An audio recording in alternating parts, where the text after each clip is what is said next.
Noong unang panahon, sa lugar Galilea, may lalaking nagngangalang Jesus. Siya ay guro na nagtuturo tungkol sa pag-ibig ng Diyos at kung paano mamuhay ng kalugod-lugod sa Diyos. Naging tanyag si Jesus sa karunungan at mga himala. Dumating ang mga tao mula iba't ibang lugar, makinig sa kanyang pagsasalita. Isang araw, nakita ni Jesus ang malaking grupo ng mga tao na pumunta makinig sa kanya.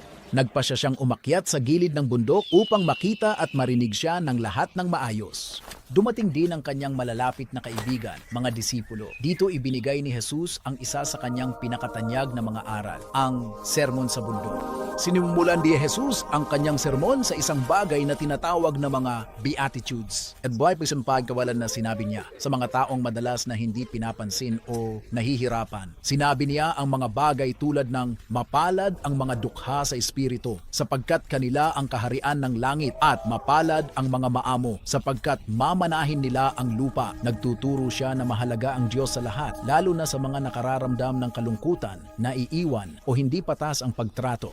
Pagkatapos ay pinag-usapan ni Jesus kung gaano kahalaga ang mahalin ang iba kahit ang ating mga kaaway. Sinabi niya, dahalip na gumanti sa mga taong nanakit sa atin, dapat tayong maging mabait at patawarin sila.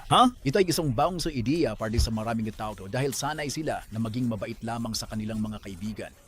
Yan nagturo niya si Jesus tungkol sa pagiging tapat, tungkol sa hindi masyadong pag-aalala sa mga bagay at kung paano nagbibigay ang Diyos ng ating mga pangangailangan. Pinag-usapan niya ang kahalagahan ng hindi paghusga sa iba at ang pagtrato sa mga tao sa paraang nais nating tratuhin tayo na tinatawag na Golden Rule.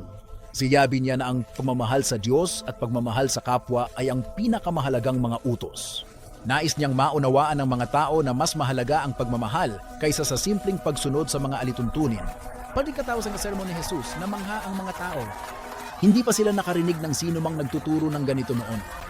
Ang salita ni Jesus ay puno ng kabaitan, pag-asa at pagmamahal. Ang sermon sa bundok ay napakahalaga pa rin hanggang ngayon.